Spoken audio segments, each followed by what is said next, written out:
सभी लोग जानते हैं कि मेरा नाम मनोज टिपड़ेवाल आकाश है और मैं मूल रूप से उत्तर प्रदेश के महाराजगंज जिला मुख्यालय का निवासी हूं। आप सभी के बीच का हूं, भाई हूं, बड़ा भाई हूं, साथी हूं, दोस्त हूं। मैं पहली बार अपने जीवन में कोई प्रेस वार्ता कर रहा हूं। मैं कभी नहीं चाहता था कि ऐसा कोई मौका आए जिसमें मुझे स्वयं प्रेस वार्ता करनी पड़े, क्योंकि मैं अब तक हमेशा एक पत्रकार के रूप में प्रेस वार्ता को कवर करता रहा हूं। मैं पहले कुछ चीजें हैं जिसको मैं पढ़ के सिलसिलेवार बता दे रहा हूं, फिर आपके जो सवाल जवाब होंगे हम लेंगे।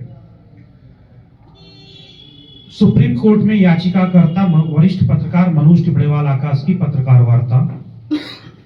गैर कानूनी ध्वस्तीकरण के आरोपी IAS, IPS, PCS, PPS, national highway, PWD के इंजीनियरों, नगर पालिका के ईओ, पुलिस इंस्पेक्टरों, सब इंस्पेक्टरों, एलआईयू इंस्पेक्टरों तथा महाकालेश्वर इंफ्रास्ट्रक्चर प्राइवेट लिमिटेड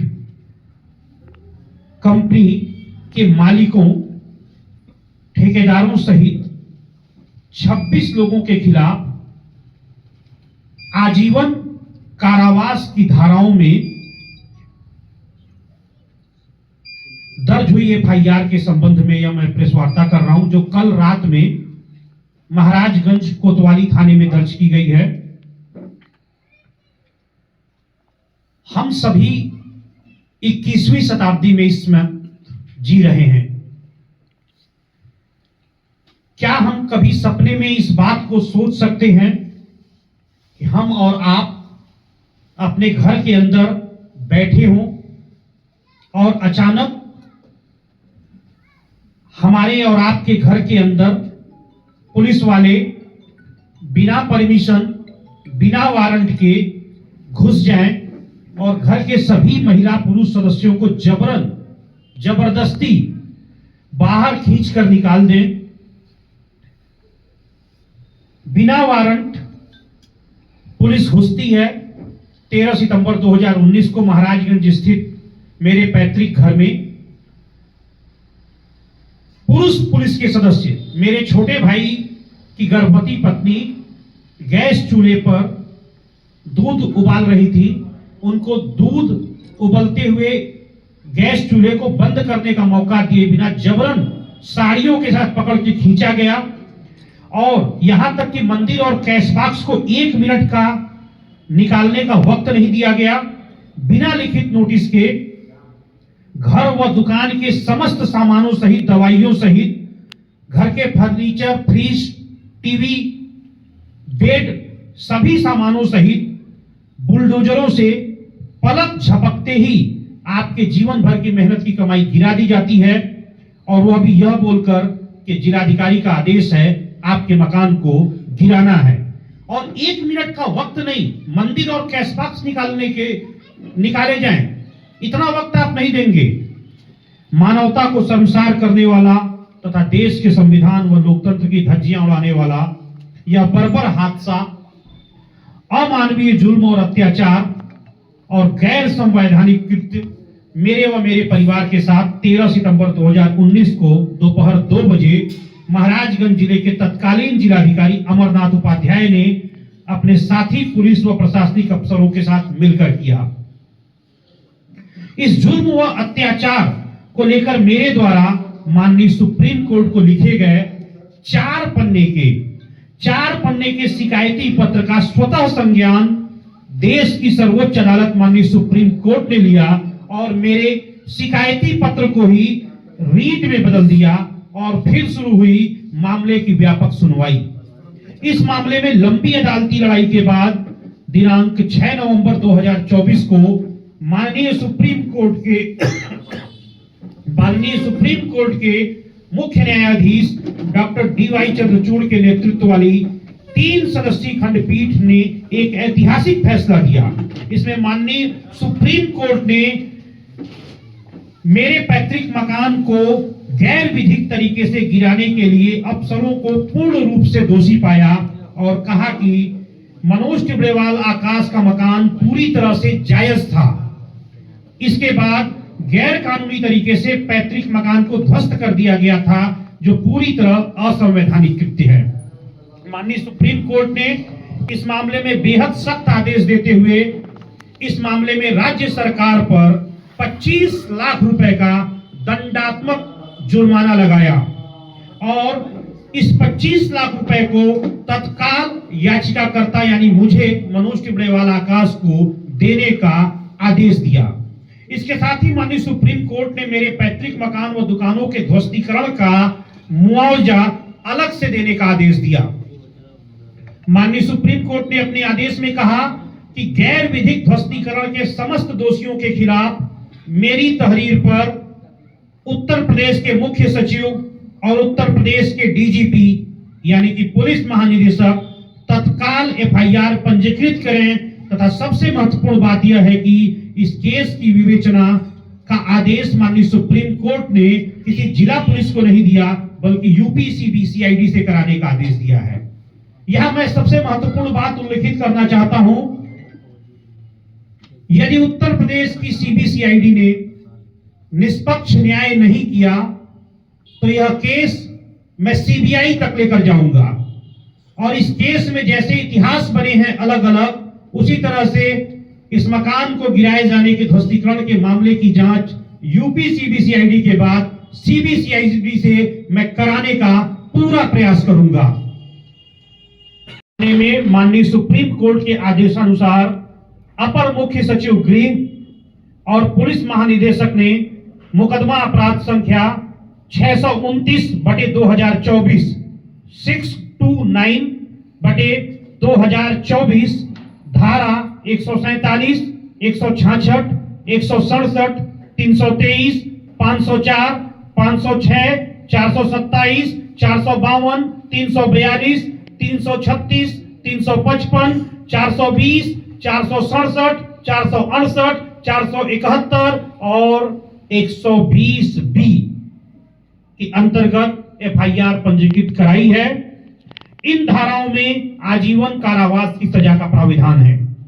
इस एफआईआर में तत्कालीन IAS, IPS, PCS, PPS, national highway, PWD के इंजीनियरों, नगर पालिका के तत्कालीन अधिशासी अधिकारी, पुलिस इंस्पेक्टरों, सब इंस्पेक्टरों, इसके अलावा एलआईयू महाराजगंज के 2 इंस्पेक्टरों तथा महाकालेश्वर इंफ्रास्ट्रक्चर प्राइवेट लिमिटेड के मालिकों के खिलाफ एफआईआर पंजीकृत करने का नामजद जो आदेश दिया था वो एफआईआर पंजीकृत हो चुकी है तथा साथ ही साथ कई अन्य अज्ञात लोग हैं जो दौरान विवेचना उनके नाम प्रकाश में आएंगे।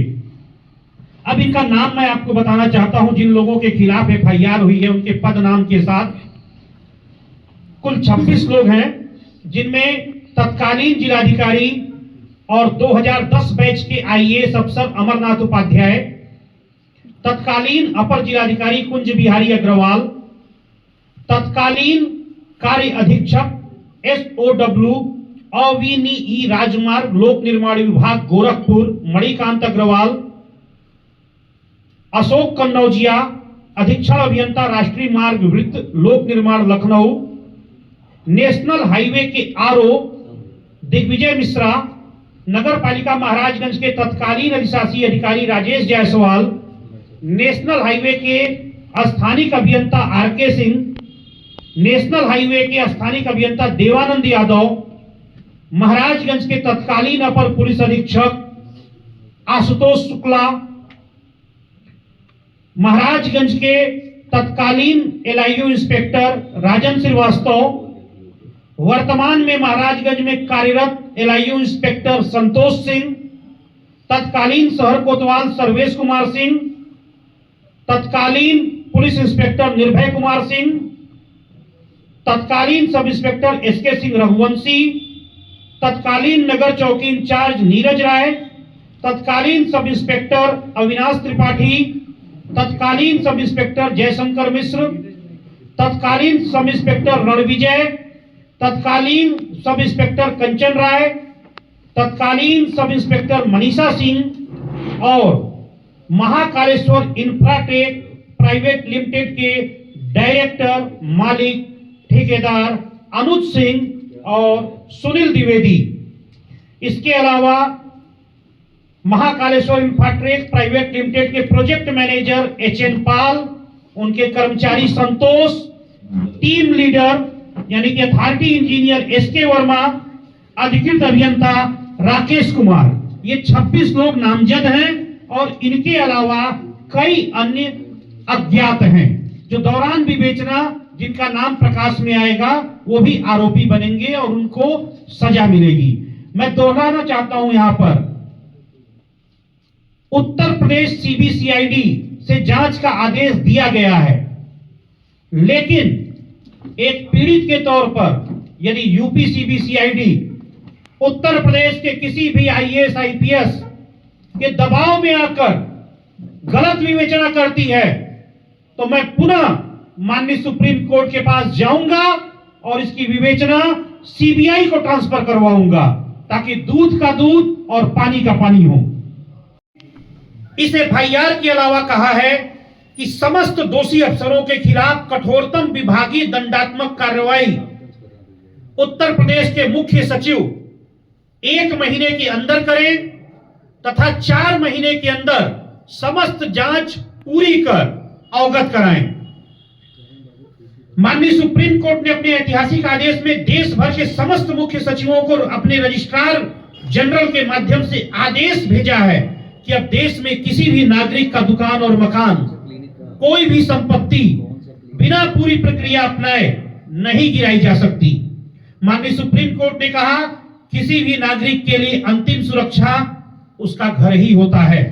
बिना 15 दिन की लिखित नोटिस दिए नोटिस को मकान पर चस्पा कराए, वीडियोग्राफी कराए, मकान के अभिलेखी दस्तावेजों का सत्यापन कराए तथा इसके बाद सुनवाई का पूर्ण अवसर देने के बाद ही पूरे देश में किसी के मकान को गिराए जाने की प्रक्रिया प्रारंभ की जा सकती है। और यदि इसमें किसी भी अफसर ने कोई भी त्रुटि की तो संपत्ति ध्वस्तीकरण के जिम्मेदार अधिकारियों के जेब से इसकी क्षतिपूर्ति और मुआवजा वसूला जाएगा।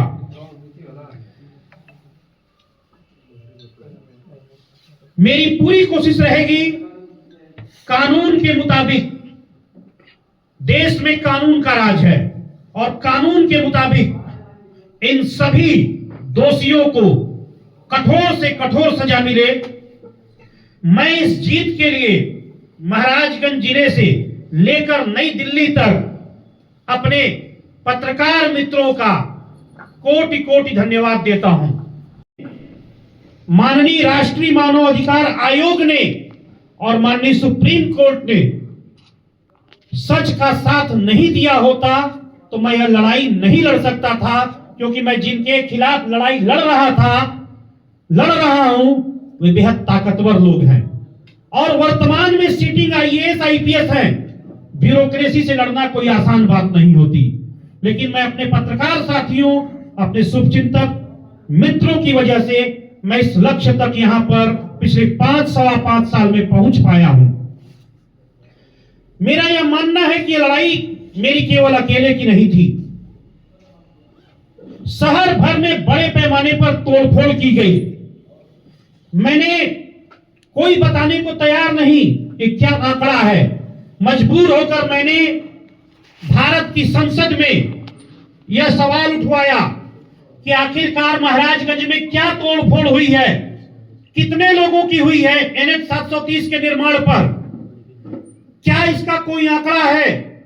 तब जाकर सरकार का जवाब आता है और 10 फरवरी 2020 को भारत सरकार के सड़क परिवहन और राजमार्ग मंत्रालय ने अपना जवाब दिया, जिसमें बताया कि 165 लोगों ने स्वयं हटाया तथा 7 लोगों को पहचान कर हटाया गया और यह कहा गया कि किसी की निजी भूमि पर कोई अतिक्रमण नहीं है, किसी की निजी संपत्ति को नहीं तोड़ा जा रहा है। यह सरासर झूठ बोला गया।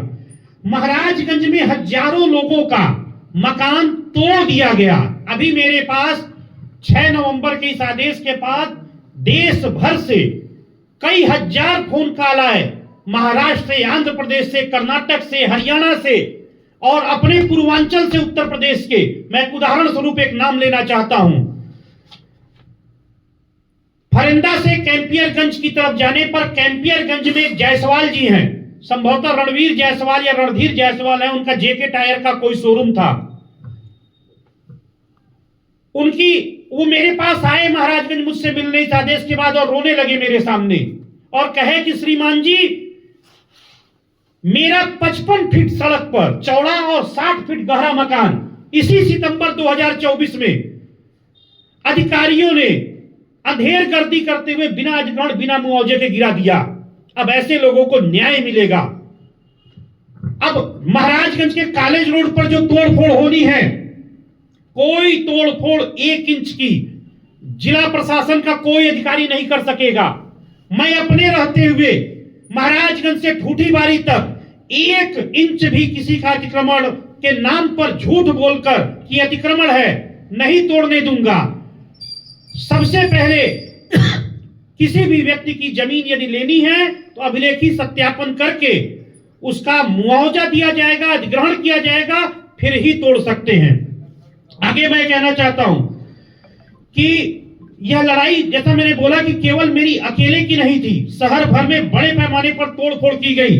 लोगों को डरा धमकाकर सैकड़ों की संख्या में पुलिस फोर्स लगाकर, पीएसी तथा रैपिड एक्शन फोर्स को तैनात कर सड़क के समस्त रास्तों पर बैरिकेडिंग करके दहशत का माहौल बनाया गया ताकि 182 करोड़ की लागत से सड़क निर्माण की परियोजनाओं में बड़े पैमाने पर कमीशनखोरी की जा सके।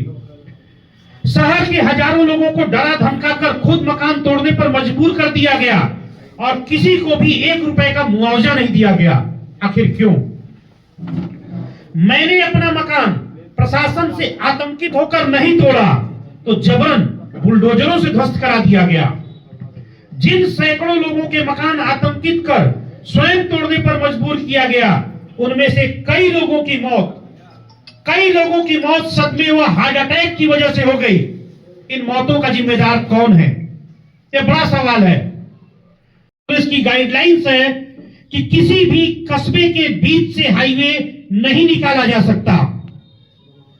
फिर भी किसने और क्यों एक बड़ा षड्यंत्र सिर्फ कमीशन खोरी के लिए रचा और शहर के बीचों बीच से हाईवे निकाल दिया गया जबरदस्ती। इसकी न सिर्फ व्यापक जांच होगी बल्कि इस भ्रष्टाचार और अनियमितता के दोषियों के खिलाफ कठोरतम कार्रवाई होगी, क्योंकि शहर के बीचों बीच हाईवे निकालने से आए दिन निर्दोष नागरिकों को भारी वाहनों के नीचे दबकर मौत की नींद सोना पड़ रहा है। हमारे सभी पत्रकार मित्र नगर के हैं, आपको पता है कि आए दिन कितने हादसे इस शहर में हो रहे हैं और शहर से हाईवे निकालने का यह अपने आप में देश में एक अनोखा उदाहरण है। कभी ऐसा नहीं हुआ। मैं इंडियन रोड कांग्रेस की रिपोर्ट आपके सामने रखना चाहता हूं, जिसमें स्पष्ट तौर पर कहा गया है कि यहां कोई भी सड़क हाईवे बीच से नहीं निकाला जा सकता।